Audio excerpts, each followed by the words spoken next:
Hello, I'm Todd McCarthy, author of Howard Hawks, The Gray Fox of Hollywood, and film critic for Variety. I'll be commenting on some of the things that make His Girl Friday one of the funniest film comedies ever made.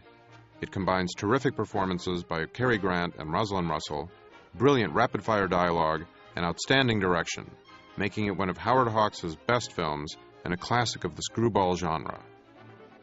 Howard Hawks got a possessory credit on the film. In the main credits, it reads Howard Hawks, His Girl Friday, something quite rare for directors in the 30s. It all happened in the dark ages of the newspaper game, and of course this refers to the period that Ben Hecht and Charles MacArthur knew very well. They wrote their play, The Front Page, based on their own experiences back in Chicago during a very raucous time during the history of journalism. The opening tracking shot in His Girl Friday across the newsroom actually recalls the opening shot in Scarface, which sweeps right through the party which has gone on the night before. It's very rare in Hawks' work that you see this kind of moving camera shot, but he uses it very sparingly but very effectively in a film like this. Now this is a very key shot because it shows Hildy Johnson entering the world where she's very loved, where she's right at home, and her fiancé cannot enter her world. It's an entirely separate world that he has absolutely no place in and where he would feel very uncomfortable. It's also important to note that this was Hawks' second Hecht MacArthur adaptation. He had done 20th Century, which was usually thought of as the second screwball comedy. It happened one night, and 20th Century were made very, very much at about the same time. It happened one night just before 20th Century. And when he did 20th Century, Hawks did very much the same thing that he ended up doing in His Girl Friday. He created a whole prologue, an opening section that did not exist in the play, and ended up enriching the play a great deal. Created a kind of a four-act structure to it, which was what he felt most comfortable with. Right away, when Hildy Johnson enters the office, you can see how affectionately the entire staff feels about her, and you immediately get the idea of what a respected professional she is, which is very important for Hawks. A little more around the chin, boys. What do you want? Your ex-wife is here. Do you want to see her? The Front Page by Ben Hecht and Charles MacArthur had been one of the great successes of the Broadway stage in the late 20s, and it had been made as a film in 1931 by Louis Milestone and produced by Howard Hughes, who of course produced Howard Hawks' film Scarface at just about the same time. The Front Page had as its leading characters Walter Burns, who was a great newspaper editor in Chicago, I might add, and Hildy Johnson, his ace reporter.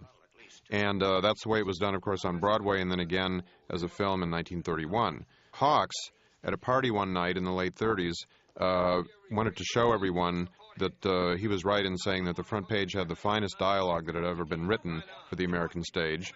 He took the role of Walter Burns, and he had a young lady at the party read the Hildy Johnson part. And it was then that he realized that it worked even better, in his opinion, with a woman playing Hildy than as a man. So he convinced Harry Cohn, with some resistance on Cohn's part. Cohn had originally thought that Cary Grant should play the reporter and the famous columnist of the time, Walter Winchell, should play Walter Burns.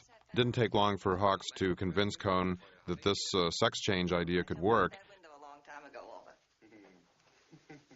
The exchange of cigarettes and matches is a very important motif in just about all of Hawks' films. Here he's establishing something in the way that Walter Burns will not pass her a cigarette or light her a cigarette, but the motif will be followed up with different uses of that later on in the picture. Well, how long is it? How long is what? You know what? How long is it since we've seen each other? Oh, well, let's see.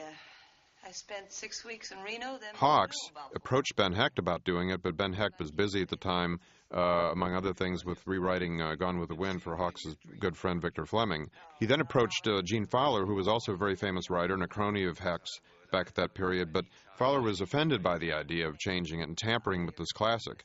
So instead, Hawks turned to Charles Lederer, who was another friend of Ben Hecht's. In fact, he had supplied dialogue on Scarface some years before. Lederer went off and to the desert. Hawks was working on Only Angels Have Wings, but went out to Palm Springs to work with Lederer. Hecht worked with him a little bit just at the start, but basically it was Lederer's idea that Walter Burns and Hildy Johnson used to be married and were now divorced. Hildy, just a few words, mumbled over you by a judge. We've got something between us nothing can change.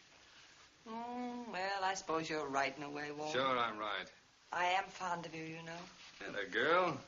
I often wish you weren't such a stinker. Stinker, of course, is one of Hawks's favorite words, which he used very famously again into Have and Have Not. Did you promise not to fight the divorce and do everything you possibly could to gum up the whole works? Well, I meant to let you go, Hildy, but you know how it is. You never miss the water till the well runs dry. Oh, a big fat lummox like you hiring an airplane to write, Hildy, don't be hasty. Remember my dimple, Walter. Delayed our divorce 20 minutes while the judge went out to watch it. It's a perfect example of Hawks's straightforward, eye-level approach to dialogue scenes, and you can see how the two characters are treated very democratically. They're either usually both standing up or sitting down. Neither is really dominating the other in terms of physical space in the screen. Oh, was it my fault? Did I know that coal mine was going to have another cave-in? Now here's where His Girl Friday begins to assert its superiority to the front page, because the desire of Walter Burns to keep Hildy Johnson in his life is two-pronged. In the play, it's just he wants him to stay on the staff of the newspaper, but here it's a very personal thing. That's where making Hildy a woman pays off in extraordinary dividends in His Girl Friday. A dozen times a day, sending me 20 telegrams. I write a beautiful telegram, don't I? Everybody says so. Are you going to listen to what I have to say? Look, what's the use of fighting, Hildy? I'll tell you what you do. You come back to work on the paper. If we find we can't get along in a friendly fashion, we'll get married again. The more you watch His Girl Friday, the more marvelous and deep and multifaceted Rosalind Russell's performance seems to be. Just one of the great performances of this era in Hollywood. But it's purest happenstance that she ended up in the picture, because initially Harry Cohn had announced Jean Arthur for the role. Jean Arthur was doing Only Angels Have Wings with Cary Grant and Howard Hawks at the time His Girl Friday was being prepared, and thought that would be a great way to reteam them.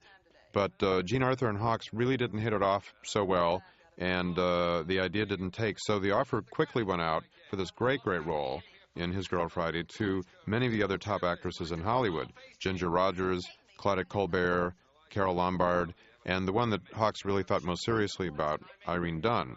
Amazingly, all of them refused it. When the start date on the picture was less than 2 weeks away, Cohn arranged to borrow Rosalind Russell from MGM, where she had just finished working for George Cukor on the film that would establish her as a big star once and for all, The Women. The announcement of Russell's casting proved particularly humiliating to her, because Hawks had never met her before she was cast, and there was a New York Times story revealing how many actresses had been approached before they had gotten around to asking her to take the role. Rosalind Russell's throwing the bag at him was totally improvised, as was his line right afterwards. It's a wonderful instance of how they were working together, and Hawks keeping things in that the actors would come up with. What's the matter with you? Are you loony? And this is just the first of many instances where Walter Burns is thinking while he's rattling off all this dialogue. So much more is going on in his brain, and he's coming up with all sorts of stratagems to try to keep Hildy on the staff and in his life. This has to be the day. What's the matter, Walter? Sweeney. Dead? Hildy's quick, but Walter's quicker. He's always looking for his next advantage, his next way to gain the upper hand, and he really knows by now that he's going to get Hildy back on the paper, but it's just a matter of how he does it. Oh, well, haven't you got anybody else? The way Cary Grant and Rosalind Russell play it, they just immediately give you the idea that they belong together, that they're two peas in a pod, that they understand each other, they know what each other's going to say, they finish each other's words before the other can say it. The rapport between them was marvelous, and in fact it was marvelous in real life. They loved working together, and they remained very, very close friends. And in fact, Cary Grant introduced Rosalind Russell around this time to her future husband. Really, Grant gave her the comfort and confidence that she needed to start on the picture, but still, Rosalind Russell didn't know. Hawks was so taciturn and undemonstrative that she didn't know what he thought about her performance for a while, and she kept going to Cary Grant saying, "What does he think?" And finally Cary Grant told her, "Don't worry about it. If he doesn't like it, he'll let you know." She quickly began to appreciate the freedom that Hawks gave her to improvise and to play with Cary Grant. Hawks knew that he would lead, and that Rosalind Russell, being as good as she was, would follow. And so it was Hawks's confidence in both of them, and in Cary Grant's ability to just fly with this material that made the collaboration work. And Russell ended up realizing what a skillful director Howard Hawks was. I want to go someplace where I can be a woman. You mean be a traitor? Of course, the sarcastic take on the domestic life that runs through this picture and the prospect of Hildy's life with Bruce up in Albany very much serves the story, but it's also very consistent with Hawks's view of marriage and domesticity throughout almost all of his work. Of all the great Hollywood directors, he almost never depicted home life per se. There were very, very few mothers in his films, very few children, very few married couples, in fact, very few people who are married. And for him, the fun is in the sparking, in the courting, in the chase, in basically the combustion between two personalities. And the best way to show that is when a couple is getting to know each other. And in this case, of course, they're divorced, but they're going at it again. He's in the insurance business. Insurance business? Well, that's a good, honest business, isn't it? Oh, certainly it's honest. It's also adventurous. It's romantic. Listen, Hildy, I can't picture you being surrounded by policies. Policies are the right one. Policies doesn't make sense. I can, and I like it. What's more? Howard Hawks and Cary Grant loved working with each other. They did so first on Bringing Up Baby, which a shoot that went on for a very, very long time. Then quickly thereafter, they worked on two pictures back-to-back, Only Angels Have Wings, in which Cary Grant played a much harder character, in a way, unsympathetic character, but one that the audience really gravitated to. They were going to work together on Gunga Din, which is a picture that Hawks started, but was fired from while it was still being prepared because he had gone so over budget and over schedule at RKO on Bringing Up Baby. Cary Grant had a rather unique position among actors in Hollywood at that time because he was under contract to various studios, but he was only obliged to do generally one picture a year for them. So when he wasn't working at, say, MGM or RKO, he could then fulfill his contract over at another studio, in this case Columbia, where he did one picture a year for several years. And it's quite a wonderful use of Cary Grant that emphasizes both a dark side, but also gives a very appealing, warmer and warmer side to the Walter Burns character than any other actor one could think of. Where is he? Oh, he's right on the job, waiting for me out there. Do you mind if I meet him? Oh, no, Walter. It wouldn't do any good, really. Oh, no, you're not afraid, are you? Afraid? Of course not. Well, then, come on. Let's see this paragon. Is he as good as you say? Oh, he's better. Well, then what does he want with you? Oh, now you got me. Hang on, Mildred. Okay. Oh, I am sorry, Hildy. I suppose Bruce, what's his name? Baldwin. Baldwin. I suppose he opens doors for you, He does. And when he's with the lady, he takes his hat off. Oh, I am sorry. And when he walks with the lady, he waits for her. Oh, well, in that case.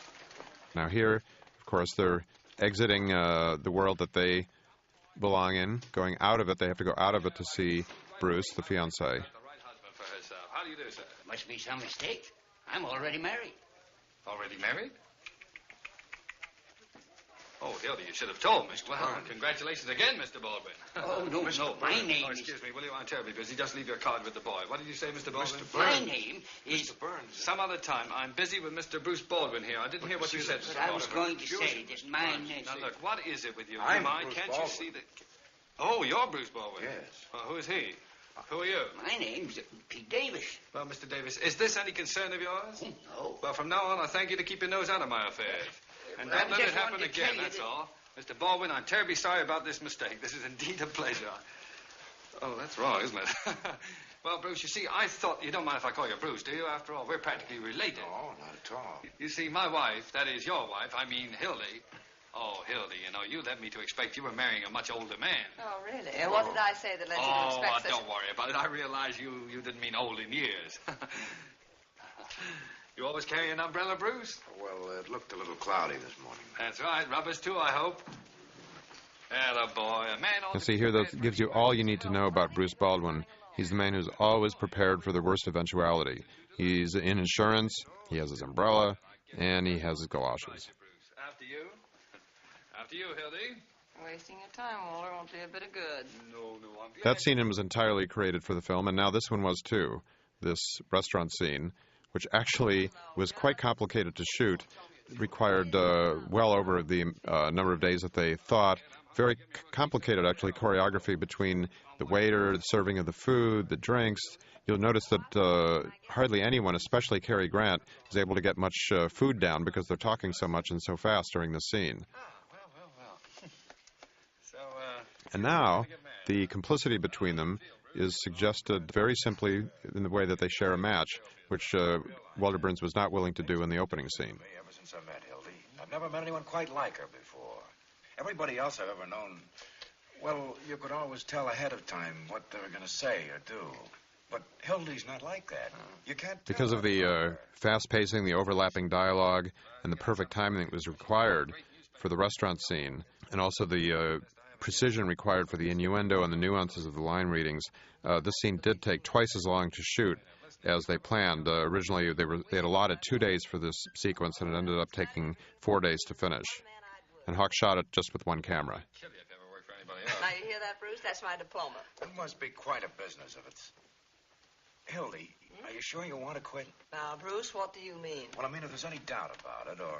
Another improvement from the original is that in the front page, the fiancée character, Peggy Grant, is purposely portrayed as the most boring kind of character imaginable. This very, very bland woman who's really given no character whatsoever and is despised, basically, by Hector MacArthur.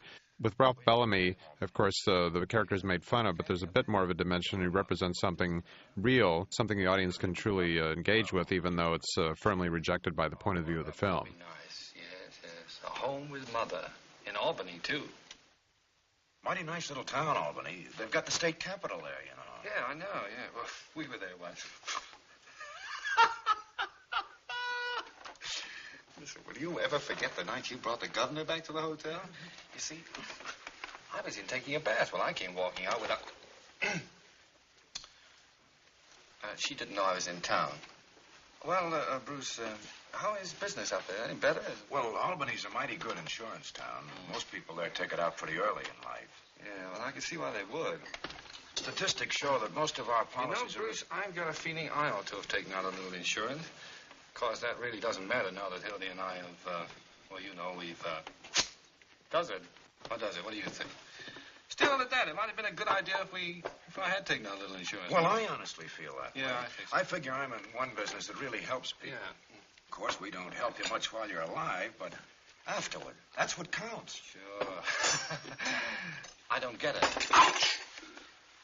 Nice going. I'm so sorry, Gus. My foot must have slipped. Oh, that's all right. What would you like to drink? Coffee, Gus. Shall I put some rum in the coffee? It's a nasty day. Sure. Oh, me too, Gus, please. And you, sir? Not for me, thanks. Go on, Bruce. Have a No, look. I have a lot to do this afternoon. Of course, this is another instance of separating Bruce out from the two of them. He's just unwilling to take any chance or have any fun whatsoever. Oh, you're leaving today at 4 o'clock, huh? Walter's always thinking, always thinking.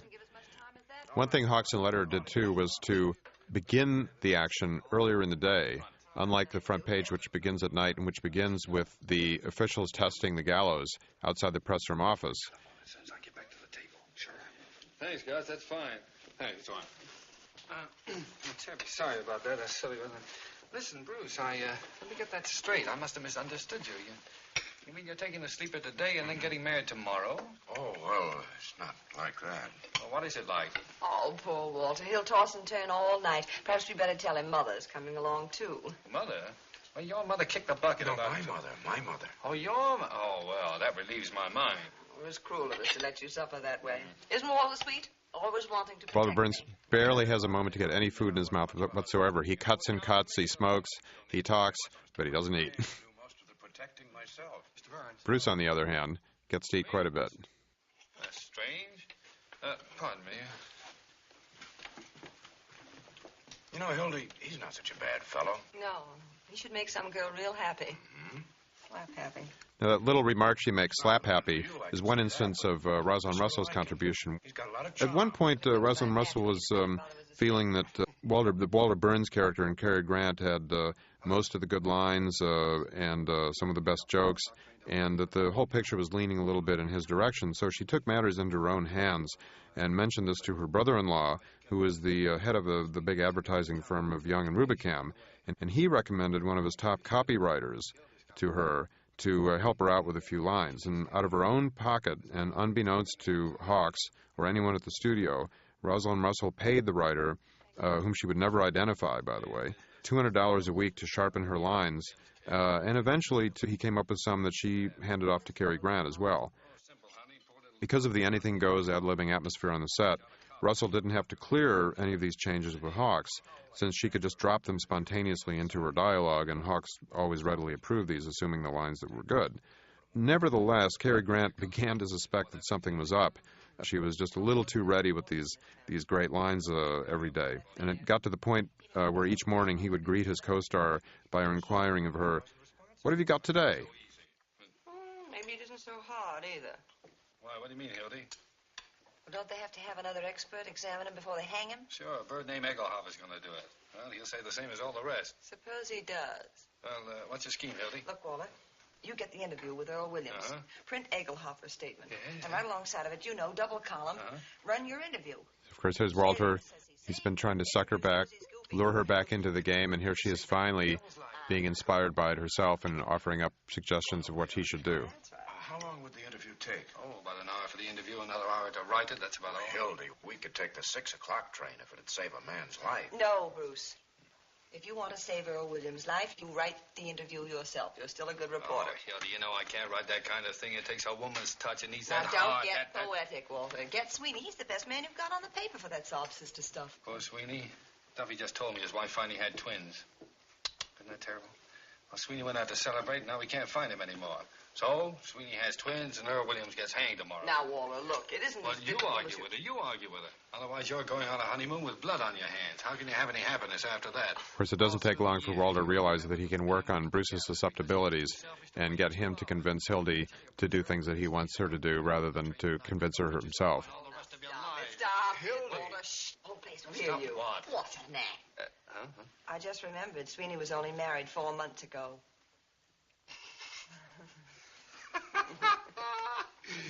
All right, Hildy, you wait. I'm licked. Then, Mrs. Sweeney... Walter's character is amazingly softened and humanized in His Girl Friday compared to what he was in the front page, where he was just a total monster, really. And the way he treated people was very, very, very manipulative, as is Walter Burns here. But there's an appealing softness. The edges are taken off of the character here in a way that really magnify and help the character. Insurance policy for me. What do you say to Oh, that? no. Come on, No, I wouldn't use my wife for business. Harry Cohn originally saw Cary Grant playing the reporter character, but it's interesting casting him as Walter Burns. That somewhat harsh side of him that was more accentuated in Only Angels Have Wings is still visible here, but of course Walter Burns becomes much more charming. Suppose you have Mr. Burns examined over in his office and see what they'll allow on that old carcass of his. If his... Hey, I'm better than I ever was. How That do you was like never anything to brag about. Now, look, Bruce, I'll go back and change and dress, and after you get the check, you phone me. I'll be in the press room at the Criminal Courts building. Oh, Walter. What? By the way, I think you better make that a certified check. What do you think I am, a crook? Yes. And of course, he can't bring himself to put Hildy's coat on. He has to give the coat to Bruce, just like he couldn't hold open the doors for her. Howard Hawks thought that the front page had the finest dialogue ever written, but it's interesting how he recognized the faults of the front page and improved on them at every turn in His Girl Friday. Because if you really look at the front page, it's just about Walter Burns wanting to get Hildy Johnson back on the paper and about the impending execution of Earl Williams. By making Hildy Johnson a woman, invests it with a personal and romantic and sexual dynamic that simply is not in the front page and gives it many, many more layers, makes it a much more resonant piece. We finally arrive at the beginning point of the play, The Front Page, when we get into the press room at the Criminal Courts building.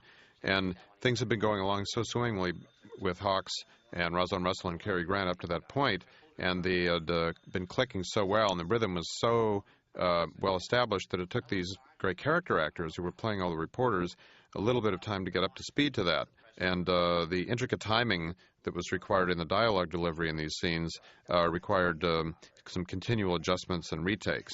Interview with them in about half an hour, unless sheriff's That office. must be about the 10th alienist they put on Williams. If he wasn't crazy before, he would be by the time 10 of those babies got through psychoanalyzing him. Give me the desk. Is this guy Egelhofer any good? Figure it out for yourself. He's the guy they sent to Washington to interview the Brain Trust. Blimey. He said they were sane. Here's the situation on the eve of the hanging. I'll pick up a little fudge. This is Murphy. More slop on the hanging. A little wallowing in the Heck MacArthur cynicism, newspaper reporters, journalistic profession, sarcastic, cynical dialogue. Just put 200 more relatives on the payroll to protect the city from the Red Army. And interestingly, Hawks is working in such confined spaces here. Of course, Walter Burns' office in the opening scene, the restaurant, very, very small space, and now the press room is even smaller than it needs to be. Very, very small space. And now you can see with Hildy showing up that she really is one of the boys. Farewell appearance. I'm going into business for myself. You're what doing? I'm getting married tomorrow. But Joseph Walker was the cinematographer on His Girl Friday. He shot just about all of Frank Capra's films and most of Hawks' films at Columbia. He said it was very difficult because of all the improvisation to follow the action to keep everyone in the light that he wanted, because he said you never knew where the actors were going to be. Comedies normally called for brighter, plainer lighting than do dramas.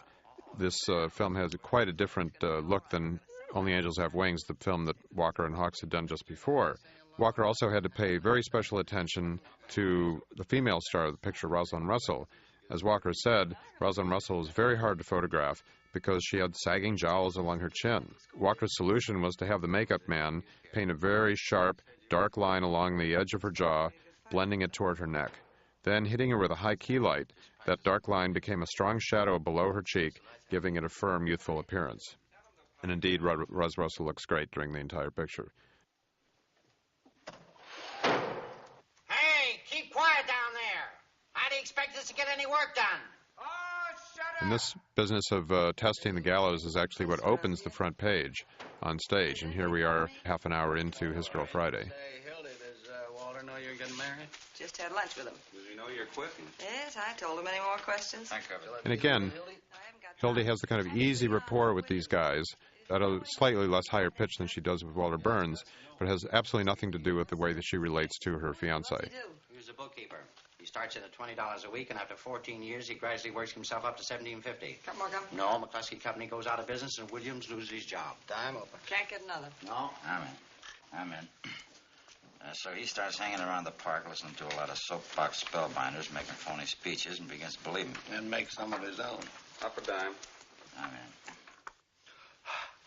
Anything else, Doc? No, that'll be about all, Mr. Burns. Everything okay? You have nothing to worry about. Good, good. How are you doing, Bruce? There's just one more thing, Mr. Burns. Yes, what? Unlike the scenes where Hildy and Walter are in the scenes together, here you have Walter dominating Bruce just by standing over him and Bruce having to look up at him all the time. Why, Hildy, of course. Oh, I don't know. That'd make me feel pretty funny. Oh, now, why shouldn't I make Hildy my, whatever it was, you know? I feel I should take care of her. But you will take care of her, Bruce. Say, if that doctor's right, I'm good for a long time yet. Look, Bruce, this is a debt of honor with me. I was a bad husband to Hildy. She could have claimed a lot of alimony if she'd wanted to, but she wouldn't take any. She had it coming to her, but she was too independent. Well, I'm independent, too. I know you are, Bruce. I know you are. No better contrast in between the fast and loose, sort of devil-may-care attitude of Walter Burns and the very starchy, overly proper approach to all of life by Bruce Baldwin. Suppose you haven't made good, Bruce. What about Hildy's old age? Think of Hildy. I can see her now. White-haired, lavender and old lace. Can't you see her, Bruce? Yes, I can. She's old, isn't she? Now, Bruce, And Walter can just play Bruce any way he wants to. And he's realized it from, I think, even before he met him. Of course you do, Bruce. Well, of course, if you put it that way. And remember, I love her, too. Yes, I'm beginning to realize that.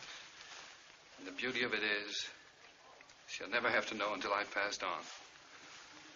Oh, well, maybe she'll think kindly of me. Cary Grant, his career started back in the music hall in England and came over to New York to continue that career before he got into pictures. And you can see that in the posturing and his gesturing with his fingers, his grimaces. So many things are little telltale signs of his early music hall experience and his great expertise at physical comedy, although he's, in a way, straitjacketed by the boxy suit that he wears throughout. He looks great, much more dapper than most newspapermen during that period. You look at the other reporters, and Cary Grant really stands out. His hair is beautifully in place. Sure. But, Walter, that's for $2,500. Well, Bruce, here we are, certified and everything. Certified. Gosh. I'm afraid Hildy will feel ashamed to think she hasn't trusted you. But she'll know someday. Oh, yeah. Oh, Bruce, you promised to phone her as soon as you got the check. Oh, yes, of course. Get me Hildy Johnson, press room, criminal courts building. Sit down, Bruce. The operator will get it for you. Thank you. Excuse me, will you? Yes. Hello? Yes, I'll wait, thank you. Start holler. Hildegard. Hildegard, a nice way of working in her real name. It was Hildebrand when it was Hildy Johnson the Man. Hello, Bruce. Did you get the check? Is it certified? Certified and everything. I have it right in my pocket. Oh, in your pocket. That's fine. Wait a minute. Maybe it isn't so fine. Bruce, where are you? I'm in Mr. Burns' office. Is he there? Well, now, look, Bruce. I don't want you to carry that check around in your pocket. Well, because... Yes, I know all that, but, Bruce, there's an old newspaper superstition that the first big check you get, you put in the lining of your hat. In your hat. It brings good luck. I've been a reporter for 20 years. I never heard that before. Neither did I. I know it sounds silly, dear, but do it for me, please. For a dime. Yes, right now. All right, just a minute.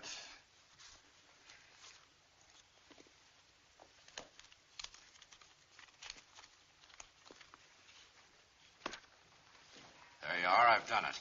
Anything else? Oh, yes. Oh, all right. Uh-huh. Yes, I'll tell him. Goodbye. Well, everything all right, Bruce? Oh, yes. Hildy said to tell you she'll get right to work. Fine. Well, I must be going now. All right. Oh, Bruce, you don't want to forget this. My ring is Oh, up. thanks. Oh, you don't mind if I don't show you out, do you? No, I'm so busy not anyhow. I have at a all. lot to Well, do. thanks for everything. Excuse me, what did you say? I said thanks for everything. Nonsense. Don't thank me. I should thank you. So long. So long.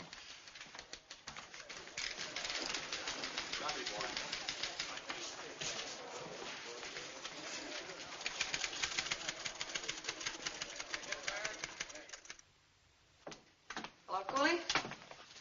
Hello, Hildy. What are you doing around here? I want to interview with Earl Williams. How about a little service? No more interviews. Why not? Sheriff's orders. Besides, the doctor's coming over. Can't do it. Oh. Say, is this your money? Well, I don't think it is. $20. Yeah, I guess maybe it That's is. what I thought. Come on, I'm in a hurry. Hey, Joe, open up here. Now, the prison interview scene was another one that was invented just for the movie. It was not on the front page. And it's a perfect way for Hawks to show Hildy's expertise at her job. This is something you just had to take on faith in the front page. Everyone talked, and especially Walter Burns, about what a great reporter Hildy Johnson was, but you never saw it for yourself. You didn't mean to kill that policeman, huh? Well, of course not. It's against everything I've ever stood for. They know it was an accident. I'm not guilty. It's just the world. I see what you mean. It's another way, too, that he uses a cigarette to create complicity, even when one of the other characters doesn't smoke. I tried to find another job. I mean, how did you spend your time? Oh, I used to sit around the park any place. Oh, I don't smoke. When you were in the park, did you hear any of those speeches? Here you get to see Hildy in action in one of the best scenes in the picture, which also stands out because of the way the dialogue is delivered. Rosalind Russell was afraid during the first part of the shooting that everything was being pitched at such a fast pace and at a high pitch, and that it would burn audiences out. And Hawks just told her that you're forgetting the scene. We're going to play with the criminal. It's going to be so quiet, so silent. You'll just whisper to him. You'll whisper, "Did you kill that guy?" And your whispering will change the rhythm. Hawks had no intention of altering the rhythm when Hildy and Walter Burns were together, but this creates a distinctly different mood right in the middle of the picture. To shoot, of course. Oh, and maybe that's why you used it. Maybe. Seems reasonable. Yes, it is. You see, I've never had a gun in my hand before. And that's what a gun's for, isn't it? Maybe that's why. Sure it is. Yes, that's what I thought of. Production for use. Well, it's simple, isn't it? Production for use can also take on certain meanings in terms of Hawks' own approach to his work. It's often called a functional director, where the form and the style equal the content of the film and express the meanings of the film. Time's up, Hildy. All right. Guess that's all. I like talking to you. Goodbye, Miss Johnson. Goodbye, Earl. Good luck. 3 landladies, boy. You got well, didn't you? Right up. I wonder what the Poe's going to do without Hildy. Yeah, do you suppose Walter Burns will ever let her go? I don't know. Remember what he did to Bill Fenton when he wanted to go to Hollywood? Had him thrown in jail for arson. Forgery. Was that it? Yeah. Give me some change. Hey, Mac. Hey, Stairway Sam. Huh? Would you mind turning on some lights? Sure. It's the dark, you can't see anything in this place. Hey, who's this guy Hildy's going to marry? I don't know, Bruce something. I give the marriage 6 months. Why? Because she won't be able to stay away from the paper any longer than that. Did you see her when that bell went off? Not that. It must be pretty nice to be able to walk out of a place and quit. Not bad. It's interesting, of course, that Hawks has all the reporters express reservations about their professions and that they wish they could have gotten out of it if they had a chance. But so in a way they admire the impulse, but they realize that you are what you are, and especially in Hildy's case, if you're the best at what you are, you have no business thinking of leaving, because you are what you do. I've been looking for you, tramps. Come to pay a call on Williams? He's right across the courtyard. Molly Malloy is played by Helen Mack, and again, the fact of changing Hildy to a woman changes the tenor of the scene. Having another woman in the room changes the dynamic of it considerably. I came to tell you what I think of you, all of you. Keep your shirt on. If you was worth breaking my nails on, I'd tear your face wide open. What are you swore about, sweetheart? Wasn't that a swell story we gave you? Now, what do you want? Crumbs have been making a fool out of me long enough. I never said I loved Earl Williams and was willing to marry him on the gallows. You made that up. And about my being a soulmate and having a love nest with him. Well, you did, didn't you? You've been sticking around that cuckoo ever since they threw him in the death house. That's a lie. Again, this callous, cynical disregard of the reporters. Once in my life. How many? 2. When he was wandering around in the rain without his hat and coat on, like a sick dog, the day before the shooting. Give me one. I went up to him like any human being would, and I asked him what was the matter. And he told me about being fired after being on the same job for 14 years. Who bets? That's 20 cents. And I brought him up to my room because it was warm there. I'll put it on a phonograph. And Hildy Johnson is, at the same time, one of the guys, able to do her job, fits right in, and yet stands apart and is able to work, and you can see what maybe sets her apart and makes her better than any of the other journalists around. Sure, I was his witness. And what a witness. That's why you're persecuting me. Because Earl Williams treated me decent and not like an animal. Go and on, I your said dances, so. the press room, we're busy. Why don't you go see your boyfriend? Yeah, he's got a nice room. You won't have it long. He left a call for 7 a.m. What makes Howard Hawks stand out from all the great directors of the classical era in Hollywood was his complete lack of sentimentality. Now, that fits very well with His Girl Friday, which, coming from Hector MacArthur, it's a very cynical, hard-bitten, if comic, look at politics and the journalism racket and aspects of urban America and criminality at that time. For instance, the lack of musical underscoring. Certain moments would be played up for emotional or sentimental reasons, and Hawks resisted that, didn't do it at all, and particularly except at the end in His Girl Friday. And that makes Hawks seem much more modern and palatable today. You don't have to make any allowances, any excuses for the emotional dynamics in a Howard Hawks film. The dialogue is hard, fast, and the attitudes are just seemingly more modern because they don't indulge, they don't sentimentalize, and you don't have to make allowances for attitudes of the time that are generally seen in other Hollywood pictures. Hawks would have none of that. He had no patience for it. And a lot of that is summarized very succinctly in His Girl Friday. You guys want to play any more cards? No, what's the use? I can't win anyway. There are 2 or 3 moments in the film where Hawks pauses or quiets down the action from the relentless pace of the dialogue in the rest of the picture. Suddenly there's silence, and Hawks doesn't have any sound whatsoever for about 10 seconds. And he's very attentive to this kind of thing and to the pacing, the punctuation, because one of the liabilities in screwball comedy and in kind of frantic comedy is that the pace is wound up higher and higher and higher, and you finally kind of spin out of control towards the end. some people say that Bringing Up Baby suffers from this. Hawks thought that everything in Bringing Up Baby was just a little bit too crazy. So it's a way of bringing that down. My shin, my back. Bringing Up Baby is one of Hawks' great comedies, of course, but Hawks felt there was something wrong with it.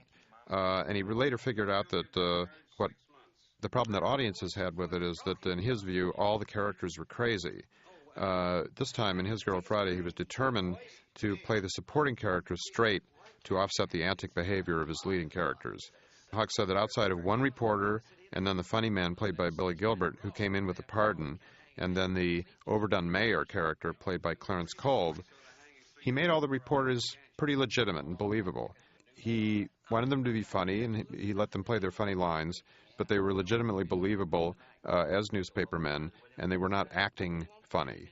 They had the cynical attitude of a bunch of criminal court reporters, and they were basically amusing for the way in which they said things. It's going to go according to schedule. 7 o'clock in the morning and not a minute earlier.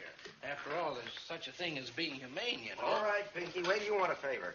And please don't call me Pinky. Why not? Because I got a name, see, and it's Peter B. Hartwell. What's the B for? Bull. But I'm innocent. I didn't do anything. I never stole a watch in my life. Now, of course, one of the most famous lines in the history of American theater, and the famous final line of the front page, is that son of a bitch stole my watch. And that line managed to be used in the original front page film that Louis Milestone did, but was out of the question here. Plus, Hawks thought that the line had become shop-worn by this time. It was too familiar to audiences, and he wanted to find something else. But he did manage to sneak in a little homage to that line in the scene where Bruce is in jail. The ending, the very famous ending of the front page, the more you think about it and the more you see it, the more questionable it becomes. Because if Walter Burns really intends to get Hildy Johnson back, why does he let him go in the first place? He plants this watch on him, and only after he's left, calls the police and tells the police to arrest him and bring him back because he's stolen his watch. And it says a lot about Walter Burns' character. But in fact, it's a bit hollow. And instinctively, Hawks knew that he had to do something better than that. On repeated viewings, I think the front page, both on stage and in the original 1931 film, ring a little hollow, and there's something a little bit forced about it. And yet, in His Girl Friday, it's constantly enriched by repeated viewings. So scholars who have looked at both works and analyzed them in detail universally agree that His Girl Friday is a deeper, richer work. As far as she got. But I ask you guys, can that girl write an interview? She'll do till somebody else comes along. I don't think it's very ethical reading other people's stuff. Where do you get that ethics stuff? You're the only one who'll swipe any of it. Well, I still say that anybody that can write like that ain't going to give it up permanently to sew socks for a guy in the insurance business. Now I give that marriage 3 months, and I'm laying 3-1. Any takers? I'll take that bet. Hey, it's getting so a girl can't leave the room without being discussed by a bunch of old ladies. Hello, Post. Hey, get me Walter Burns, will you, please? Oh, don't get sore, Hildy. We were only saying a swell reporter like you wouldn't quit so easy. This is Hildy Johnson. Oh, I can quit all right without a single quiver. I'm going to live like a human being, not like you chumps. Is that you, Walter? Oh, I've got some news for you. Yes, I got the interview all right, but I've got some more important news. Yeah, perhaps you better get a pencil and take it down. All ready? Now get this, you double-crossing chimpanzee. There ain't going to be any interview, and there ain't going to be any story. And that certified check of yours is leaving with me in 20 minutes. I wouldn't cover the burning of Rome for you if they were just lighting it up. And if I ever lay my 2 eyes on you again, I'm going to walk right up to you and hammer on that monkey skull of yours till it rings like a Chinese gong. Oh, so you don't know why I'm angry with you? Well, perhaps you better get Louis to tell you the story of his watch. And there's just one other little thing I want you to listen to. You hear that? That's the story I just wrote. Yes, I know we had a bargain. I just said I'd write it. I didn't say I wouldn't tear it up. It's all in little pieces now, Walter, and I hope to do the same for you someday. And that, my friends, is my farewell to the newspaper game. I'm going to be a woman, not a news-getting machine. I'm going to have babies and take care of them and give them cod liver oil and watch their teeth grow. And oh, dear, if I ever see one of them look at a newspaper again, I'm going to brain them. There's my hat. She's still trying to convince herself that she can have another life, that her decision is correct. And another thing I want to... Where is my... Oh, there it is. Hello, Hello, Doctor. Sorry to be late. Well, that's quite all right. These boys from the newspapers, they take up so much of my time. You know, they wanted me to hang Williams at their convenience. Oh, hello, Al. These newspapers, what they did to me in Chicago. I quite believe it. Always after me for interviews. Yes, me too. Of course, I did rather promise to make them some sort of statement when I finished here. You don't mind, do you? Well, it's hardly ethical, Doctor. You see, all statements are supposed to come from me. I see. Well, what do you say to giving them some sort of joint interview? I can discuss some of the psychological aspects of the case, and you... You mean we'd have our pictures taken together? Yes, shaking Oh, hands. splendid idea. Of course, I don't take a very good picture. Oh, that doesn't matter, Doctor. The publicity is the main thing. Doctor, I'm getting awful tired. Can't I go back to jail again? Oh, I'm awfully sorry. I forgot you were there. No, Mr. Williams, we've some further questions for you. Sheriff, do you mind extinguishing the lights, please? Of course, Doctor. Certainly. Help us along what we have to do over here. Now, let me see. Mr. Williams, you know, of course, that you're going to be executed. Now, who do you feel is responsible for that? I'm innocent. It wasn't my fault. Well, Murph. Send us a postcard. That'll do. Goodbye, Hildy. So long, Jansen. When we see you again, Jansen. Next time you see me, I shall be riding in a Rolls Royce giving interviews on success. Goodbye. So long, you wage slaves. Bye. Oh, when you're crawling up fire escapes and getting kicked out of front doors, needing Christmas dinners and one-arm joints, don't forget your pal, Hildy Johnson. We won't. And when the road beyond unfolds and the...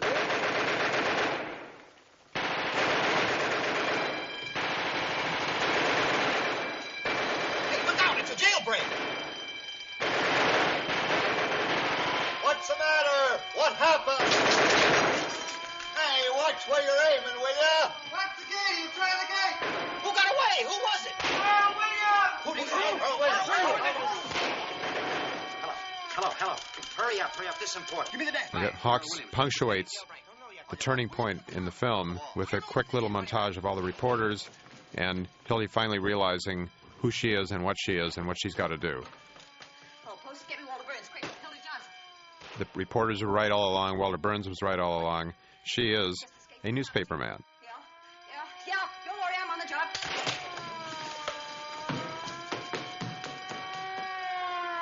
His Girl Friday was shot beginning on September 27th, 1939, at the Columbia Studios on Gower Street in Hollywood.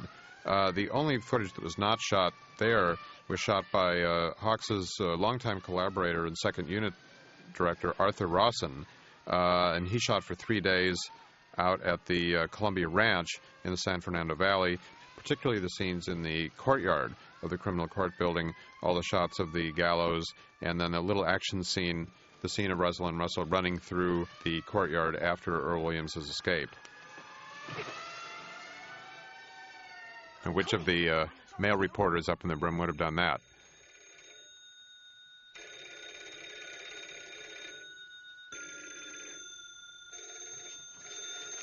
This is Endicott. Give me a rewrite. One notable character actor in His Girl Friday is Cliff Edwards, who plays Endicott. And Cliff Edwards actually supplied the voice for Jiminy Cricket and sang When You Wish Upon a Star in Pinocchio. Got out through the skylight. He must have slid down the rain pipe to the street. No, nobody knows where he got her. Well, if they do, they won't talk. Hello, sweetheart. Give me the desk. Crime Commission offers $10,000 reward for Williams' Murphy capture. talking. Yeah. No clue yet as to Williams' whereabouts. Okay. No. Here's a little feature, though. There's been an accident about a tear bomb. Yeah, tear bomb. Criminals cry for it. I don't know. Look, This Murph, I tear want to make bomb a went off statement. unexpectedly in the hands of Sheriff Hartwell's bombing squad. What went off? The following deputies will rush to the hospital. A fine friend you are. Their names are Mervyn D. Wilkerson, the mayor's brother-in-law. After all I've done for you. Howard Schuster, the sheriff's uncle, on his mother's side. Hello, Jim. Sidelights on Sheriff Hartwell's manhunt. William Mansfield, the sheriff's landlord, and Lester Winthrop, who married the sheriff's niece. You remember, the very homely dame. All right, you Call ready? you back. Mrs. William Rice, age 55, scrub lady, while scrubbing the 8th floor of the Commerce Building, was shot in the left leg by one of Sheriff Hartwell's deputies. Look, I'm not... There goes another scrub lady. Nah, it was only a flesh wound. They took her to the hospital. Call you back. McHugh speaking. Give me the desk. Hey, Mac. Any dope on how he escaped? Maybe the sheriff let him out so Williams could vote for him. Oh. A man answering the description of Earl It's a Williams rare was occasion of reported southbound. actual machine gun fire mixing in with machine gun dialogue delivery. I thought so, too.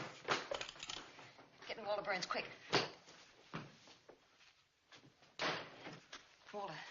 Walter, listen. I've got the whole story on how Williams got that gun and escaped, and I got it exclusive. In the scene when Hildy's on the phone, of course, she's in her element now. She's never more alive. This is what she was born for. This is what she does best. She may still think she's going to go off with Bruce. She wants to treat Bruce right, but her willingness to use bribes places her on the same plane as Walter Burns. Sure. You'll get it. Now, what's the story? I'll send the money right down to you. I swear it on my mother's grave. All right, here's the... Wait a minute, your mother's alive. My grandmother's grave. Don't be technical, Hildy. What's the story? Well, you get that money down here. All right, here's your story.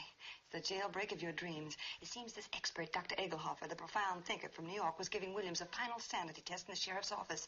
You know, sticking a lot of pins in him so that he could get his reflexes. Well, he decided to reenact the crime exactly as it had taken place in order to study Williams's powers of coordination. Well, I'm coming to it. Of course, he had to have a gun to reenact the crime with, and who do you suppose supplied it? Peter B. Hartwell. B for brains. No kidding. I tell you, I'm not kidding. I'm not good enough to make this one up. Well, the sheriff gave his gun to the professor, and the professor gave it to Earl, and Earl shot the professor right in the classified ads. No ads. Ain't it perfect?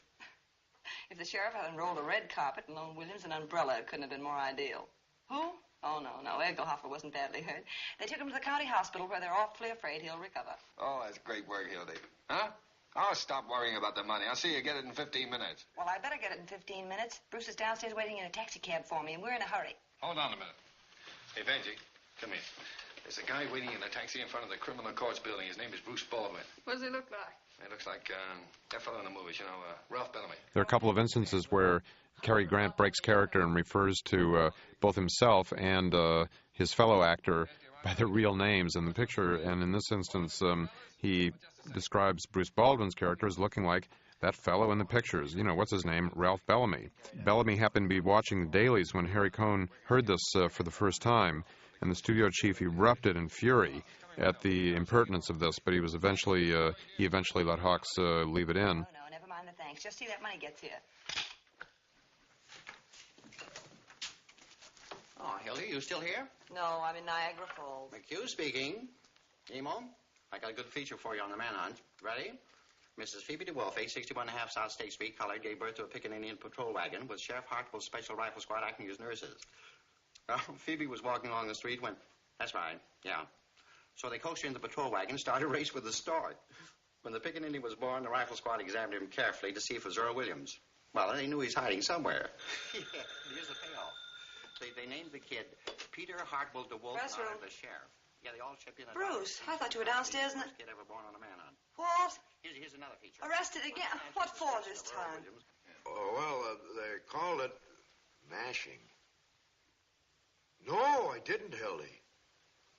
I was sitting right in the taxi where you left me, and the young lady seemed to have a dizzy spell, and I just...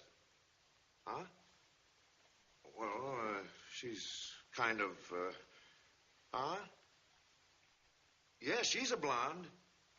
Yes, very blonde. Never mind, I know how it happened. Just a minute. Get me Walter Burns, Hildy Johnson. Bruce, where are you? 27 Precinct? Hold on a minute, will you? Walter, you... Well, it was there a minute ago. But I'm sorry, can't locate him, Miss Johnson. Why, that double crossing? Hello. No, not you. Bruce, I can't get there right away. What about 20 minutes? Well, you see, I have to wait here for the... I'll tell you when I see you.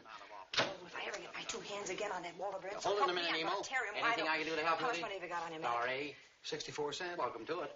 Thanks. You better buy an annuity. What's that? Rosalind Russell's costumes were inspired by very famous female journalists of the time, Adela Rogers St. John, who always wore pinstripe suits. His Honor won't say anything. Ever seen Sheriff Hartwell? It's hard to tell, Your Honor. You see, there's so many cockroaches around here. Whoa, wait a minute. How about a statement, Your Honor? Sure, we go to press in 20 minutes. I can't help that. I've nothing to say, not at this time. Just a moment, please. What do you know about the escape? How'd he get out? Where'd he get the gun? Wait a minute, boys. Not so fast. Well, give us a statement on the election, then. Not so fast. It's hard to ask that in this play. This scene captures as well as anything the original flavor of the front page. It telescopes and compresses the action of the front page considerably by 1/3 to 1/2. The events come very, very fast, tumbling right at the audience, and the front page can take nearly 3 hours to stage. And His Girl Friday comes in at a very, very tight 91 minutes, and that's even with more than 20 minutes of material that was fresh and original to the picture itself. There'll be no red uprising. One of the marvels of the front page is it provides so many wonderful opportunities for supporting actors, and it's just worth naming some of them here. The sheriff, actually, is played by Gene Lockhart, and then among the reporters you have Porter Hall, playing the reporter Murphy. Ernest Truex plays the more prissy reporter Bensinger, who has the roll-top desk that figures so importantly later in the action. And then the mayor is played by Clarence Kolb. Roscoe Carnes, a very well-known character actor who did a lot of work at Columbia and worked for Frank Capra, played a character named McHugh. And then you had Frank Jenks, Regis Toomey, who later worked for Hawks, and then Abner Biberman played Diamond Louie, and Frank Orth played Duffy, the managing editor of the newspaper. You mean I'm through? I mean I'm scratching your name off of the ticket next Tuesday, and I'm running Sherman in your place. Reform the Reds. Yeah, but Fred, Williams isn't a Red, and you know it. But there are a lot of communistic sympathizers around, and I thought that if I got a slogan like that, I could then put I know it, but that's got nothing to do with this case. Do you realize there are 200,000 votes at stake, and if Earl Williams don't hang, we're going to lose him? We're going to hang him. Come in. He can't get away. What do you mean he can't get away? Did get away, didn't he? What do you want? Now, this is the wonderful character actor Billy Gilbert playing Pettibone. And actually, this character was explicitly a Jewish character right up until the shooting, and then they changed the character's name to Pettibone. No one has exactly said why they did that. Frightens me to think of what I'd like to do to you. Who else was there when he gave you this? Nobody. He was out fishing. Get the governor on the phone. No, he's not there. He's out duck shooting. The What a red blasted hat. Nimrod fishing, duck shooting. A guy who's done nothing for the last 40 years but play pinochle gets elected governor, and right away he thinks he's a Tarzan. Read that. Insane, he says. Why, he knows very well Williams isn't insane. Well, I never met the man. Pure politics. It's an attempt to ruin us. Dementia prig. Fred, we've got to think fast. What are we going to tell the Tell him the reporters? party's through in this state on account of you. One thing that perhaps should be said about Hawks is that he trained as an engineer in college. He was very mechanically minded, and that when sound film came in, he had been working in silent cinema for a while, and a lot of the silent directors had a hard time adapting to sound. A lot of the studio people were convinced that they had to bring in theater directors who knew something about dialogue and not use the silent film directors that they were accustomed to. Hawks was particularly susceptible to this charge because he'd never worked on the stage, and he really didn't know anything about dialogue direction. So he undertook a number of experiments right at that time when he was preparing to make his first sound film to see how quickly you could record dialogue and have it be understood in sound pictures. Most people thought you had to declaim, you had to slow everything down, and Hawks didn't think so. And he did a number of tests where he actually timed out how many words could be said and be understood properly. And on his first successful talking picture, or full talking picture, The Dawn Patrol, he emphasized much more naturalistic dialogue readings than most sound films of that period. Just this first year or two of sound, most of the dialogue was enunciated in a much more formal way than Hawks thought. Hawks thought you could do more natural dialogue delivery and faster dialogue delivery. And by the time of His Girl Friday, he had actors speaking up to about 240 words per minute compared to the average speaking rate of 100 to 150 words per minute. Good, because my health isn't what my wife... Well, we'll fix that. Howard Hawks really had a marvelous setup at Columbia. Only a few directors got the possessory credit back in the 1930s. But it was one of the things that Harry Cohn could offer big directors. He wanted to get some big directors into his studio. And Frank Capra had pioneered the name above the title, as he called his autobiography. And Hawks was able to get this into his contract on His Girl Friday, which he made right after Only Angels Have Wings, which also starred Cary Grant. But by this time, Capra was on his way out of the studio, and Harry Cohn was looking for some other major directors to come in and make some pictures, especially with big stars like Cary Grant and Jean Arthur. And he got Hawks and George Stevens for a little moment at the end of the 30s and beginning of the 40s to come in and do that. And he really allowed these people very, very free rein. Once they agreed that they'd make a film starring Cary Grant, someone of that caliber, and they agreed upon the material, Harry Cohn really left them alone. Hawks, in any event, never let the studio heads onto his set. If a studio head, particularly Jack Warner at Warner Brothers, even dared to come down on the set, Hawks would just stop shooting or take a break until Warner cleared out, and then he would start up again. Cohn didn't even bother doing that. Cohn was abrasive, difficult for some people to deal with, but Hawks was able to get along with him very easily and had completely free rein on Only Angels Have Wings and His Girl Friday. In a way, I think it's a shame that he didn't continue to make films for Columbia because he was really able to make the films exactly as he pleased. There was nothing that one could define as studio interference or meddling on these pictures. He used the writers he wanted. There was really no friction, no problems here, unlike the situations that he had at most of the other studios, Warner Brothers, MGM, RKO. He had constant difficulties, but Columbia was always free sailing, and it's in a way too bad he didn't work there a little bit more often. If I were you, I wouldn't trust anybody either. Don't do that. Put it back. Put it back. You know, if you try any tricks, I'll shoot you. I can do it right from here. Sure you could, Earl. You don't want to do that. You don't want to kill anybody. No, you're right. I don't want to kill anybody. That's what I thought. Wait a minute. Where are you going? I was just going to close the door so nobody'd see you. No, you weren't. You were going to get somebody. But I don't want that. All I want is to be left alone. I won't get anybody. Yes, you will. You'll get them after me again. I won't let you do that. I guess I fired all the shells. Hildy's resourceful not only as a reporter, but as a woman of action here. She knows just what to do. She can handle any situation. She's not afraid. She handles everything well. She has good instincts. Waking me up in the middle of the night, talking to me about things they don't understand. Shut up. I wish they'd take me back if they hang me. They will if you don't keep quiet. I couldn't go through another day like this. Maybe you think I could. Give me Walter Burns, quick. Tell him I need him. Hello, hello. Oh, but Bruce, please.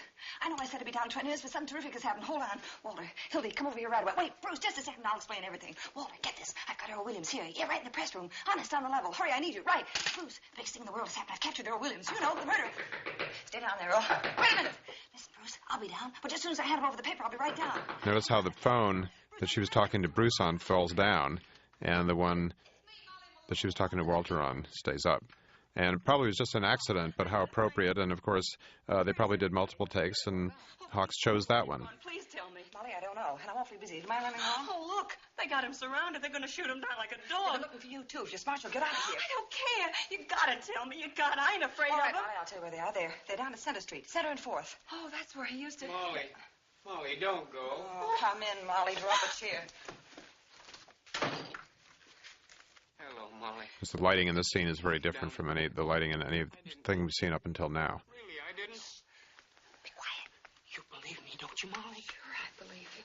Thanks for the roses. They were beautiful. That's all right, Mr. Freeman. Again, it's so improved because Hildy's a woman. You have this contrast between the two types of women, the typical sort of sobbing woman that Hawks never favored in his films, and then you have Hildy who's take charge, who's very resourceful and knows what can be done. Hey, who locked the door? It's too late. No, it isn't. No, it isn't. Earl, get in this desk. Come on, get in. Now she comes up with the trick of hiding Earl Williams in the roll-top desk, which was the big gag in the front page play. And for the longest time in the play, so much of the action is played right around this roll-top desk where the murderer is hiding. Oh, what are you trying to do? Kick the building You're getting down? kind of exclusive, ain't you? After all, we got some phone calls to make. Hey, what's she doing up Run there? down and get some smelling salts, will you? What's the matter? What happened? Came up here and had hysterics. They're pretty sick. How you feel, kid? I don't feel so good. Get you some water? I'll get it. Do anything for you? No. Oh, you don't look so sick to me. You didn't bump into Williams, did you? Ain't you funny? Yeah, where is he? Let me alone, will you? Okay, give me the desk. No harm in asking. Hello, Jim. Yeah, it's false alarm. They surrounded the house all right, but they forgot to tell Williams, and he wasn't there. Halloween going on outside, the whole police force standing on its ear. Oh, hello, Hildy. I thought you were gone. I'm waiting for some money from Walter. What a chase. Give me emo. Who's on Williams, yellow? Murphy talking. Get at the desk. Any news, boys? Yeah. I never been so tired in my life. What? Where? Melrose Station? Huh? All right, connect me. Hello, Molly. How are you? Hold it a minute. Hey, fellas, this looks good. Yeah, call you back. No lady just called Detective Bureau and claims Williams is hiding under her piazza. Tell her to stand up. Well, we looked every other place. Did you want to go out on it? I have to stick around. I'll cover this end for you. I spent $1.40 on taxi cabs already. Let's not do any more going out. Never mind, Sarge. Tear it up. Say, who pulled the shades down? I did. They were throwing those lights around.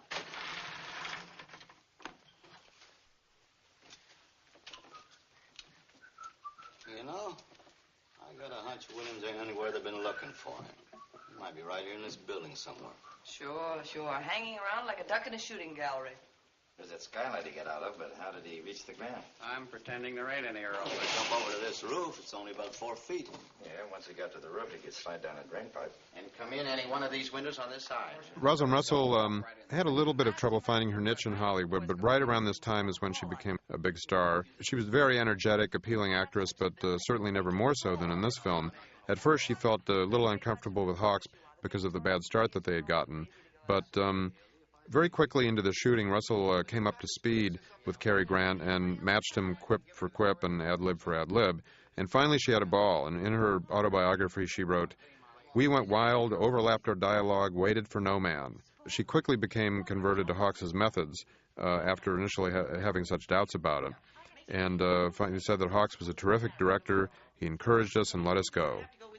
Just give me Bruce's money. You can stay here forever, as far as I'm concerned. Well, you and Mother, that please. murderer you caught. What's that? What did you say?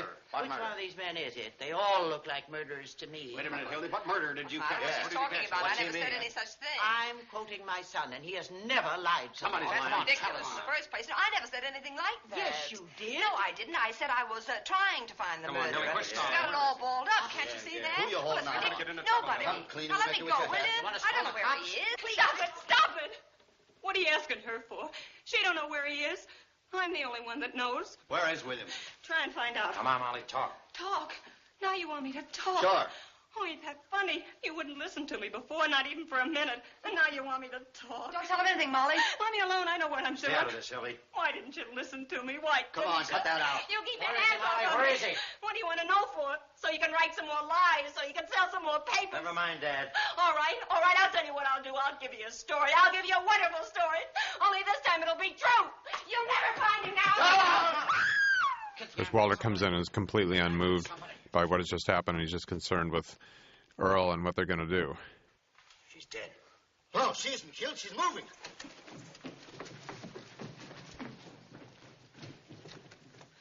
And then gets Hildy in deeper than ever in his own schemes. Hildy, where have you got William? He's in the desk. Ken, she didn't kill us. How you doing? Let me out. I can't stand it. Keep quiet. You're sitting pretty. What's in there? Who are you? What are you doing? Who is she? This is Mrs. Baldwin, Bruce's mother. What are you doing? Shut up. I won't shut up. You're doing something wrong. Mother, please. Take her out of here. Now, wait a minute, Walter. Quiet. Louis. Yes, boss. Take the lady over to Pollock Mike's. My name's Louis Peluso. Lock her up. See if she doesn't talk to Walter, anyone you can't on the do way. this. What'll I tell him? Tell him it's a case of DT. Don't worry, Mother. This is only temporary. Walter, let go of me. Where do you think you're going? I'm going after Mother, and I'm going to get Bruce out of jail. Walter, why did you have to do this to me? Get Bruce out of jail? How can you worry about a man who's resting in a nice, quiet police station while this is going on? Hildy, this is war. You can't desert me now. Walter Burns actually knows Hildy better than she does. She's trying to explore the other side of her that she's always ignored. But in Hawks's view of the world, you are what you do. Your profession is all. And the sublime thing about His Girl Friday is that it's a perfect illustration of that. And that they are able to combine, that's why they belong together, they're able to combine their personal lives and their professional lives in one. Greatest yarn in journalism since Livingston discovered Stanley. It's the other way around. Oh, well, don't get technical at a time like this. Do you realize what you've done, honey? You've taken a city that's been graft-ridden for 40 years under the same old gang, and with this yarn, you're kicking them out. You're giving us a chance to have the same kind of... Richard Schickel and numerous other critics have called this perhaps the best newspaper comedy ever made. And most critics agree that His Girl Friday is in some ways the culmination of the screwball comedy that thrived all through the 30s and basically ended with the coming of the war. His Girl Friday came out just the year before the United States entered World War II. It really reaches a point of perfection that many of these films have been approaching. There are others that are close to it. So, often ranked as one of Hawks's 4 or 5 best films and one of the best American sound comedies ever made. There's no question about that. Feminist critics have often taken the film up as a banner, but on the other hand, some feminist critics have attacked it because Hildy is being dominated and falling in line, doing what Walter Burns requires of her. But at the same time, she really is realizing who she is throughout the course of the picture. Walter knows. He's telling her what she really ought to be doing, that she belongs back with him and back with, more importantly, even back with the paper. The whole action of the picture is a delineation of her dawning and her awareness of who she is and what she is. So it's a coming of awareness on the part of a character beyond just the plot of the picture. That's what I said, the whole front page out. But never mind the European war. We get something a whole lot bigger than that. Hildy Johnson's right in the lead. I'll give it to you as soon as she's finished. And listen, Duffy, get hold of Butch O'Connor. Tell him to come up here right away with half a dozen of his wrestlers. Yeah, Butch O'Connor. What? Well, I got a desk I want to move. Never mind what. Hildy. What the deuce do you want? Oh, hello, Bruce. Hildy. Again, Bruce comes in just as Walter and Hildy have reached the zenith of their relationship and their collaboration. Neither of them can live as fully apart as they can together, and they're absolutely, totally in sync now, doing what they do best, and now the outsider comes in and is more out of place than ever. We'll explain everything to them, Bruce. Well, where's Mother? She said she was coming up here. She left. No, I can't hear you, Duffy. Where'd she go? Out someplace. Don't know. Junk the Polish corridor. Hildy, tell me where my mother was going. She couldn't say. During the shoot, Rosalind Russell and Cary Grant became very, very close. She adored his humor and charm and his way of working, and she completely kept up with him, as can be seen in the film. During the shoot, they went out dancing together at a time when Cary Grant was seeing the actress Phyllis Brooks, and he kept telling her about a good friend of his, a Danish-born agency executive named Frederick Brisson. And finally, he introduced Brisson to Rosalind Russell, and in 1941, Cary Grant was best man at their wedding. Let her alone, will you, buddy? Will you do me a favor, Bruce, Hildy, please? I just want you to answer me one question. You don't want to come with me, I do you? need that. Answer me, Hildy. You don't, do you? No. Take all those Miss America pictures off page 6. Hildy, tell me. Please tell me the truth.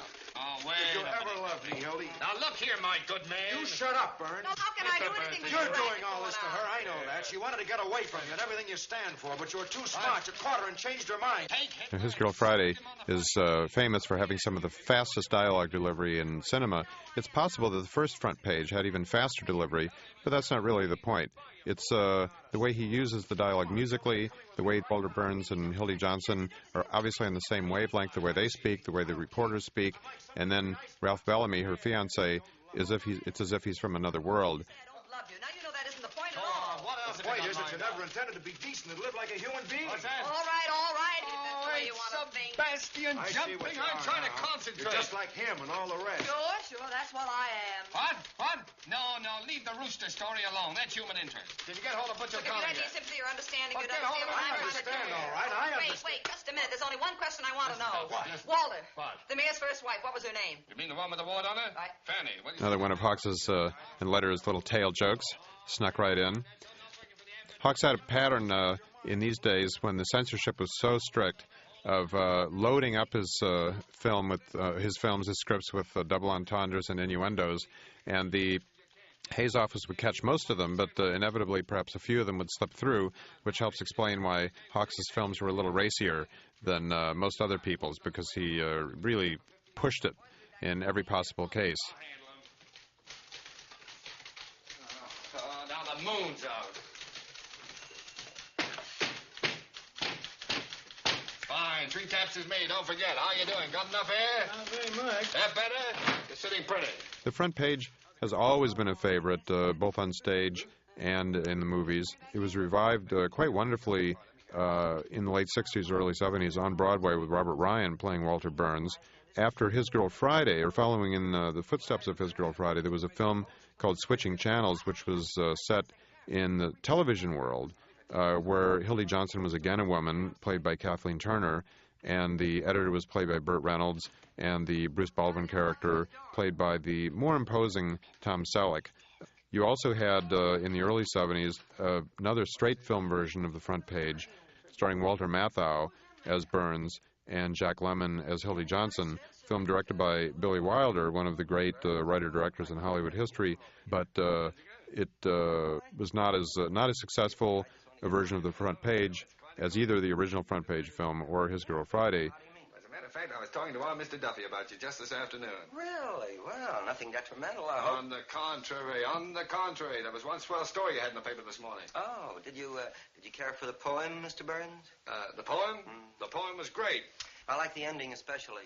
And all is well outside his cell, but in his heart he hears the hangman calling and the gallows falling and his white-haired mother's tears. Heartbreaking. That's fine. Now, how'd you like to come and work for me? What? Yes, we can use a man like you. All we got now are a lot of lowbrows like Johnson here. Are you serious, Mr. Burns? Serious? Wait a minute. Listen, Duffy, I'm sending you Mr. Bunzinger over to Another see little tail joke, Bunzinger. Yeah. No, Roy V. Certainly. Roy V. Benzinger, the poet.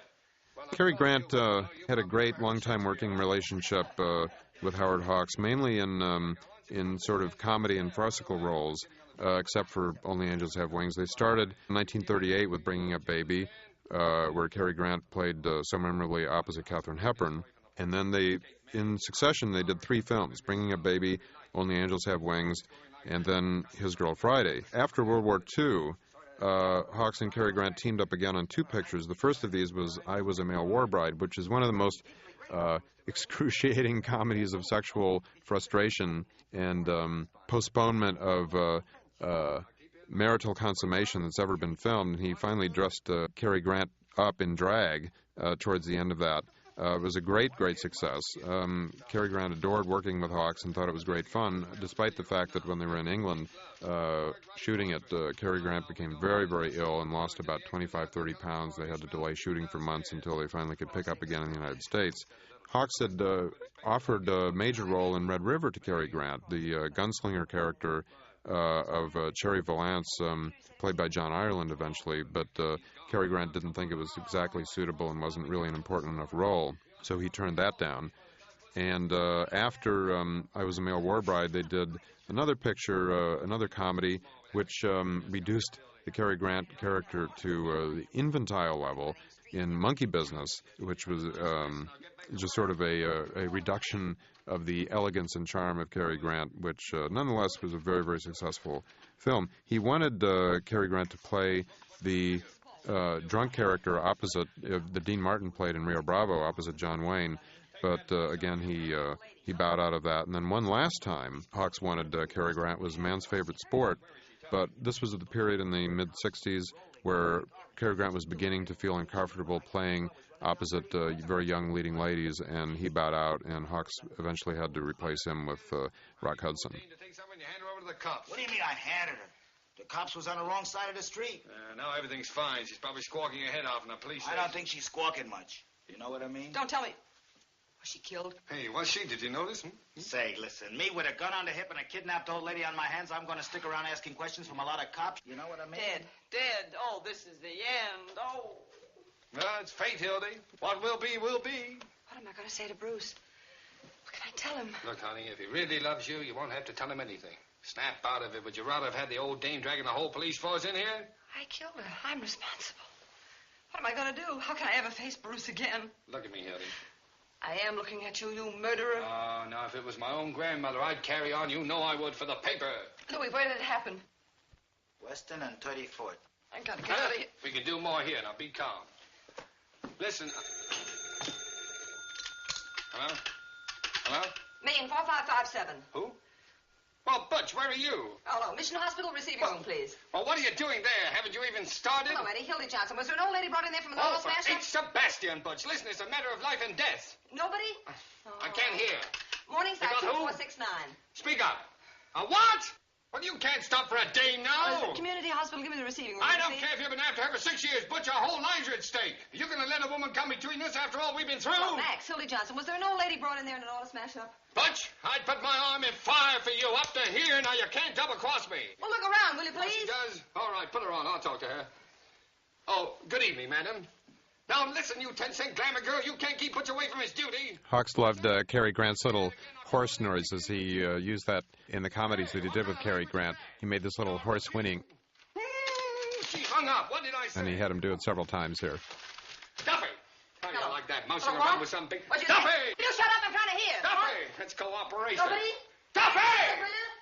Well, where is Duffy? Diabetes. I ought to know better than to hire anybody with a disease. Well, give me Olympia. 2-1, Louis. will you? Yes, boss. Louis, it's up to you. Anything you say, Well, boss. beat it out. Get hold of some guys. Who do you want? Anybody with hair on his chest. Get him off the street. Get him anywhere. Offer him anything, only get him. We got to get that desk out of here. Is it important? Is it important? Listen, Louis, you're the best friend I got. I like you too, boss. All right, then don't fail me. Get enough people to move that desk. Now, come on, I'm relying on You you. know me, boss. The shirt off my back. Okay, don't bump into anything. Production was finally completed on His Girl Friday on November 21st, 1939, 7 days over the originally scheduled 42 days of shooting, which really wasn't bad. Hawks was habitually way over schedule and budget on his pictures, but he did pretty well when he worked at Columbia and didn't really take advantage of the latitude that Harry Cohn gave him as much as he did at Warner Brothers, especially in the years right after this. Now, Now, look here, Johnson. Hey, you. You mean me? Yes, you. What do you mean by breaking in here like this? You can't bluff me, Burns. I don't care who you are or what paper you're editor Look, of. let go of me, will Hang you? on to her, boys. Oh, please, look, fella, something's happened to my mother-in-law. We know Keep what her you're in up to, here. Ellie. Maybe going out to get Williams. You had the door locked. She and Molly were in here talking. I know where he is. Oh, look, I don't know anything, really, and there's been an accident. Johnson, there's something very, very peculiar going on here. Now, see here, Johnson. Just a moment, Hartwell. If you have any accusations to make them in the proper manner. Otherwise, I'll have to ask you to get out. You'll ask me to what? Get out. Oh, you will, eh? You keep that door It's only in very recent years, after the film was restored properly, that you really get to see the film with the precision and the richness with which Hawks and the cinematographer Joseph Walker shot it. It's a plain picture visually because it's all set in very enclosed settings, small rooms, in the newspaper office, Walter Burns' office, and the press room. Very, very few shots outside of those rooms, but it has wonderful group shots. There's always something going on, the dialogue bouncing around, the fact that Hawks likes to usually shoot in medium shot or group shots gives you a lot to watch. The marvelous actors, he gives them room to play, and there's never a dull moment, and it takes the onus off of a picture that's basically confined to 2 or 3, if you include the restaurant, 2 or 3 very, very small sets. To call on Professor Egelhofer with a bag of marshmallows. Where is His Girl Friday was actually the very first picture released in 1940. Hawks finished it very quickly at the end of 1939, and the film received outstanding reviews all across the board. Critics at the time even approved the sex switch, and accepted the idea of reworking the front page, even then when front page was still one of the most beloved plays in American theater history. As many Hawks pictures did, it premiered at Radio City Music Hall on January 11th, 1940, where it did very good business, $155,000 during its 2-week engagement. It then racked up even better returns when it started panning out across the country, and the pictures always remain in very high regard.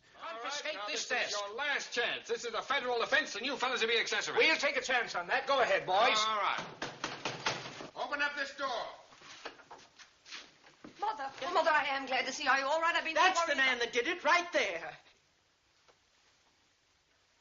What's the idea here? This lady claims she's been kidnapped. What? They dragged me all the way down the stairs and put Just me a in minute. Did this man have anything to do with it? Why, he was in charge of the whole thing. He told them to kidnap me. Excuse me, madam. Are you referring to me? Well, you know you did. What about this, Burns? Kidnapping, huh? Oh, trying to frame me, huh? I never saw this woman before in my life. Why, what a thing to say. I was standing right here when that girl jumped out of the window. Call the mayor. Get him over here right away. Now, look here, madam. Be honest. If you were out joyriding, plastered, or got into some scrape, why don't you admit it instead of accusing innocent people? You ruffian. How dare you talk like that to me? He's just a little crazy, Mother. And I can tell you something more. Yes? I can tell you why they did it. Yeah? They had some kind of a murder in here, and they were hiding. Hiding it? Yeah. In here? Madam, you're a cockeyed liar, and you know it. What was that? He's in there. Give me the desk. Give me that phone. What a break. Stand back, everybody. He might shoot. Get your guns out. He's harmless. Don't take any chances. Shoot right through the He desk. can't hurt anybody. You've got his gun. Oh, dear, oh, dear. Go on, you gray-haired old weasel. Watch the window. Give me the desk. Give me Jake. Mother. Close that door. All over for you. What's happened? Hello, Jake. Hang on. You need call Duffy. No, you don't. You want to see a scoop? In a minute. Now, everybody. Hold the wire. Aim right at the center. That's murder. All right, Carl, Frank, one of you get on each end of the desk. Something coming up. We got you covered, Williams. It's just the second time he punches up the action with his montage, building up to the major revelation of this part of the film.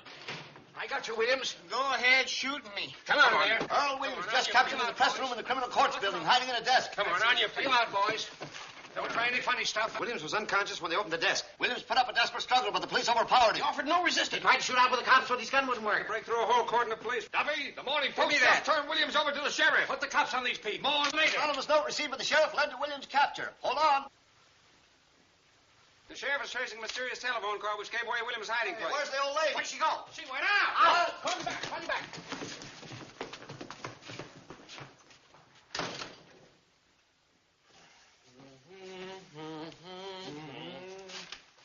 Hello, Gary. Give me the warden's office, quick. Well, you're going to wish you'd never been born. Oh, am I?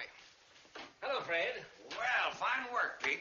You certainly delivered the goods. I'm proud of you. Look kind of natural, don't Sight for sore eyes. Aiding an escaped criminal and a little charge of kidnapping. What's that? To me. Well, that's the jail. There must be somebody there. Well, looks like about 10 years apiece for you two birds. Does it? Whenever you think you've got the Morning Post licked, it's time for you to get out of town. Whistling in the dark. Well, that isn't going to help you this time. You're through. Listen, the last man who said that to me was Archie Leach just a week before he cut his throat. That's so. This is Cary Grant's little inside joke to himself. Cary Grant refers to Archie Leach, which was actually his own real name, his given name in England, before he became a movie actor. You're going to be in office exactly 2 days more. We're going to start pulling your Give me nose the out of that district feed attorney's bag. office. I tell you what you'll be doing. What? You'll be Well, go on, make up your mind. making rooms in the state penitentiary. Hello, Joe. This is Hartwell. I want you to come over to my office right away. Yes, I just captured a couple of important birds, and I want you to take the confession. Don't forget Leibowitz. Hey, all the lawyers in the world aren't going to help you now. Listen, you're talking to the Morning Post. Oh, power of the press. Listen, bigger men than you have found out what the power of the press is. Presidents, king. Here's a reprieve. Say, get out of here. Oh, you can't bribe me. My wife's... Get out of here, you. Oh, no, I won't. Here's the reprieve. What? I don't want to be a city sealer. Who is My this wife... man? Throw him out, Frank. All right, out you go. Wait, just a minute. Wait a minute. Who's trying to bribe you? They wouldn't take this. He's insane. What did I tell you? An unseen power. What do you mean by coming in here with a cock and bull story like that? Frame up. He's an imposter. Arrest him. Come Just a minute. Trying to hang an innocent man to win an election, eh? That's murder. That's a lie. Never saw him before. Well, if I was to tell my wife... What's your name? Pettibone. Joe Pettibone. When did you deliver this first, Mr. Pettibone? Who'd you talk to? They started right in bribing me. Who's they? Those. Them. That's absurd on the face of it. Warner, he's talking like a child. Yeah, out of the mouths of babes. Hi, babe. He's insane, drunk or something. Why, if this unfortunate man, Williams, has really been reprieved, I'm personally tickled to death, aren't you, Pete? Oh, go on. You'd hang your own mother to be reelected. That's a you know. horrible thing to say about anybody, Miss Johnson. Oh, you're marvelous. Take Now a look look at there, Walter. You're an intelligent man. Never mind that. Now, let's have your story, Mr. Pettibone. Well, 19 years ago, I married Mrs. Pettibone. Skip all that. Well, she wasn't Mrs. Pettibone No, then. no, no, She was no. one of the girls. Jones... Sheriff, this document is authentic, and Earl Williams has been reprieved. And our Commonwealth has been saved the painful necessity of shedding blood. You said it. Now, get off the soapbox. Save that for the awful. Tribune. Pete, take those handcuffs off I my was just friend. going. I'm amazed that you're doing a thing like Isn't that. he awful? Walter, you don't know how badly I feel. No. No excuse at all for Pete to fly off the handle. I was only doing my duty, nothing personal in this. That's all right. What'd you say your name was? Pettibone, wasn't it? Yes. Here's a picture of my wife. A fine-looking woman. You haven't seen her yet. Yeah, well, she's all right. All Oh, right. well, she's good enough for me. If I was to tell my... I understand perfectly, Mr. Pettibone, and as long as I'm mayor, Which why... ought to be about 3 more hours, I'd say. Just long enough for us to get out a special edition asking for your recall. And your arrest. You know, you little boys ought to get about 10 years apiece, I think. Yep. Don't make any hasty decisions, Mr. Burns. You might run into a thumping big libel suit. You're going to run into the governor. Why, my old friend, the governor, and I understand each other perfectly. Yes, and so do I. So do you what, you hoodoo? And now, Mr. Pettibone, if you'll come along with us, we'll take you over to the warden's office and deliver this reprieve. Come along, Pete. If I was to tell my wife... You won't have to. Wait till those 2 future jailbirds read the Morning Post tomorrow. Tight squeeze, though. Give me Duffy. That's the worst jam we've been in a long time. What? Well, where is he? Get him. Remember the time we stole old Lady Haggerty's stomach off the coroner's physician? And now it's Hildy who's remembering the old days.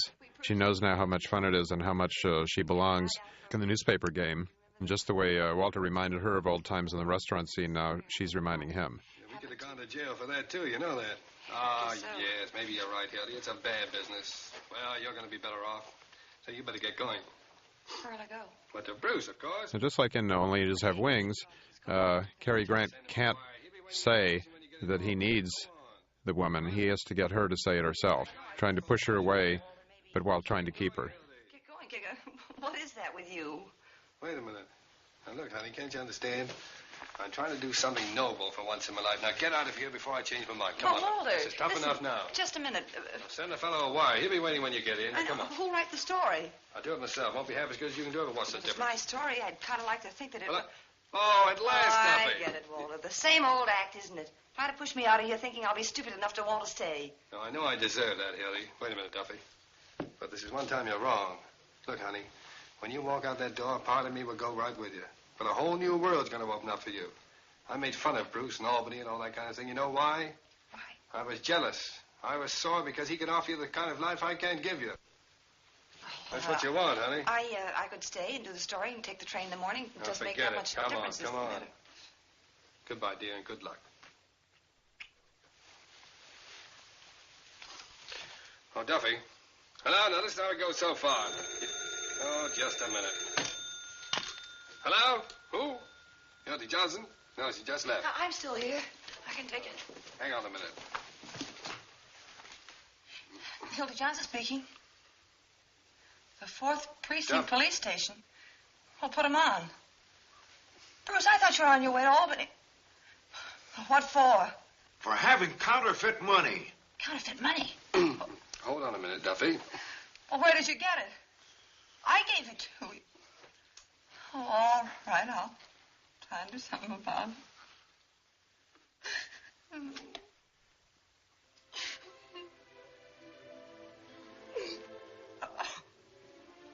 You notice this is the very first time that music has underscored the picture at all. There's barely been time for it with all the dialogue, but in fact there was music under the opening credits and then none until now. I thought you were really sending me away with Bruce. So originally, of course, the play ended with Hildy leaving and Walter phoning the police and telling them to apprehend Hildy on the train, saying, "The son of a bitch stole my watch." In the more relaxed pre-code days of 1931, the original film was able to get away with this line, while 8 years later, Hawks could not have even done it if he'd wanted to. But Hawks also thought that it needed changing and wanted to find something better. So the writer that he'd hired to come in after Charles Leder had done several drafts was Maury Riskind, who was a regular writer for the Marx Brothers, a very, very witty writer, and he was at Columbia at the time, and he came up with what he thought was a brilliant new ending, and which would have been, in fact, the 4th act, which would have been taken place in the newsroom, the second wedding between Walter and Hildy. And as soon as they get married, they break into a huge fight after they say, "I do." And Diamond Louis was then to have had the last word with the line, "I think it's going to turn out all right this time." This ending, though, was never shot because Riskind, who was rather proud of having come up with a new ending to the front page, laid out his entire final scene to a bunch of other writers at a writer's hangout after work one day. And a few days later, one of the screenwriters who had been there told him that he had just seen Riskind's ending being filmed on a nearby soundstage for a different picture. Maury Riskind was incensed with this, but had no choice but to come up with another ending. And he kept it under wraps so that only Hawks would know about it until after he finished. He's grateful to that writer for stealing it because he thinks they came up with an even better ending this time.